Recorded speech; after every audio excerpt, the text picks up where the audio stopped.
All right, let's dive into something I think we can all relate to. We're going to explore a really structured path that goes way beyond those temporary fixes for negative emotions and instead helps us find a real, lasting inner peace. You know that feeling, right? That same flash of anger, that familiar wave of anxiety, that one bad habit that you just can't seem to shake. It really can feel like you're stuck on a treadmill, just fighting the same battles day in and day out. And this gets at a really crucial idea: the huge difference between an antidote and a training. See, an antidote is like taking a painkiller. It works in the moment, it gets you through. But the training, that's like curing the actual disease that's causing the pain in the first place. It's about pulling the problem out by the roots. And that permanent cure? Well, it actually has a name: the threefold training. It's a really practical, step-by-step framework that gives you the support you need to make sure that suffering doesn't just get put on pause, but gets totally removed. So the very first step is all about building what's called the container. Now, I want you to think of this as the essential foundation for absolutely everything else. It's about getting our external lives stable before we even try to turn inward. This first stage is called sila, or ethical conduct. And the idea here is actually pretty simple. You have to stop leaking all your energy through harmful or just chaotic actions.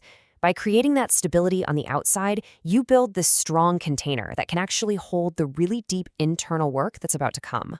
And listen, this isn't some abstract philosophical concept.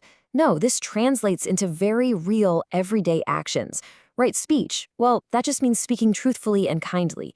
Right action means not causing harm to others.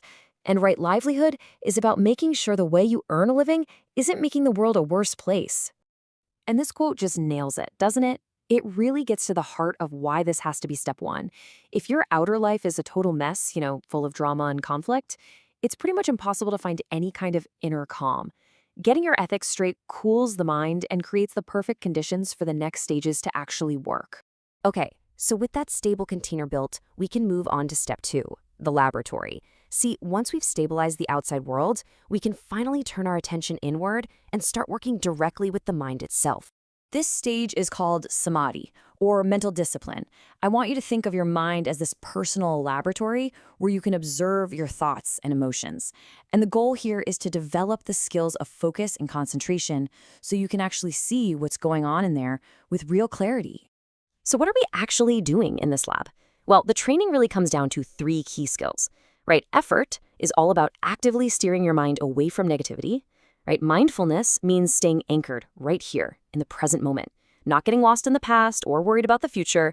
And right concentration, that's the powerhouse skill of holding your focus steady and unwavering. I absolutely love this metaphor. An untrained mind really is like a flickering candle in a storm. It's just chaotic, unstable, and you can't see much by its light. But the practice of samadhi, it transforms that flickering flame into a steady, bright light that can finally see things as they really are, without all the distortion. All right, now we get to the final and honestly the most profound step on this path, the transformation.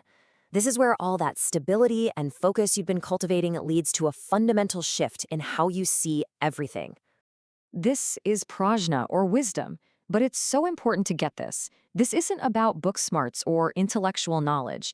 This is the ultimate antidote to delusion, because it's a direct, intuitive experience of how things truly are, way beyond our ideas and beliefs about them. This wisdom really has two parts. First, there's right understanding, which is directly seeing for yourself the nature of suffering and how to end it. And then there's right resolve. That's the unshakable commitment that just naturally comes from that seeing, a deep-down decision to follow this path all the way. And this is the real game changer. This is the breakthrough.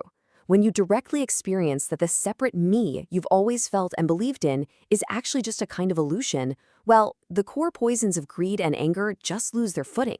I mean, if there's no solid self to be greedy for or angry as, they literally have no hook left to hang on. So, you've built the container, you've trained in the laboratory, and you've achieved this incredible transformation. What's the payoff? What does all this lead to in the end? What's so amazing here is that the negative states don't just disappear. They are completely replaced by their luminous opposites. Greed gives way to equanimity, this deep peace that doesn't care if you win or lose. Anger transforms into universal love. And delusion? It's replaced by a radiant clarity. It's a total upgrade.